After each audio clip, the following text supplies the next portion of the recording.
বাংলাদেশের মানুষের অনুরোধে ওনা ক্ষমতা নিতে চাননি, ওনাকে অনেক জোর করে ক্ষমতায় বসানো হয়েছে। এখন ওনাকে যদি কাজ করতে দেয়া না হয় তাহলে উনি বাংলাদেশে কেন বসে থাকবেন? আসলে আমরা যারা সাধারণ জনগণ আমরা চাই ইউনূস সাহেব কমপক্ষে 5টা বছর থাক। হ্যাঁ, এখানে আমাদের কি ডক্টর ইউনূস পাঠায়নি বা ইউনূস সাহেবের পক্ষে কেউ আনেনি, কোনো বিরিয়ানি প্যাকেট দেওয়া হচ্ছে না, কোনো টাকা দেওয়া হচ্ছে না। আমরা উইলিংলি এসেছি সাধারণ জনগণ, আমরা সাধারণ জনগণ আমরা এসেছি দেশকে যেন উনি একটা সমৃদ্ধশালী এবং সম্মানিত পর্যায়ে সারা বিশ্বের কাছে একটা সম্মানজনক স্থানে নিয়ে যেতে পারে, ওনার হাতকে শক্তিশালী করার জন্য। ঠিক আছে, এখন আমরা যারা সাধারণ জনগণ, আমরা যারা অন্যান্য গভর্নমেন্ট যখন ছিল তখনও দেখেছি এবং এখনও দেখছি, আমরা দেখছি যে ডক্টর ইউনূস সাহেব বাংলাদেশকে যে পর্যায়ে নিয়ে গেছেন এটা আসলে জাতি হিসেবে সত্যি আমরা গর্বিত। হ্যাঁ, এই জন্য আমরা চাই যে অ্যাটলিস্ট উনি 5টা বছর থাক, এর মধ্যেও যদি উনি নির্বাচন দিয়ে থাকেন ওনাকে যেন রাষ্ট্রপ্রধান হিসাবে বাংলাদেশে রাখা হয়, এটাই চাই।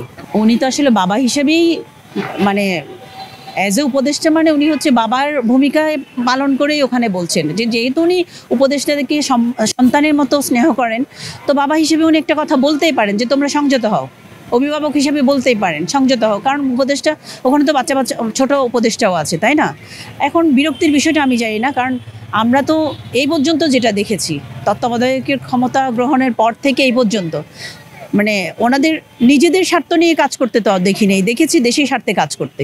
তো দেশের স্বার্থে যারা কাজ করতে চায় সাধারণ জনগণ হিসেবে আমাদের উচিত তাদেরকে কাজ করতে সুযোগ দেওয়া, কাজ করতে দেওয়া, তাদের কাজে প্রতিবন্ধকতা সৃষ্টি না করা। এটা তো আসলেই বিরক্তিকর, কারণ উনি কাজের মানুষ, ওনার প্রতিটা সেকেন্ডের মূল্য আছে।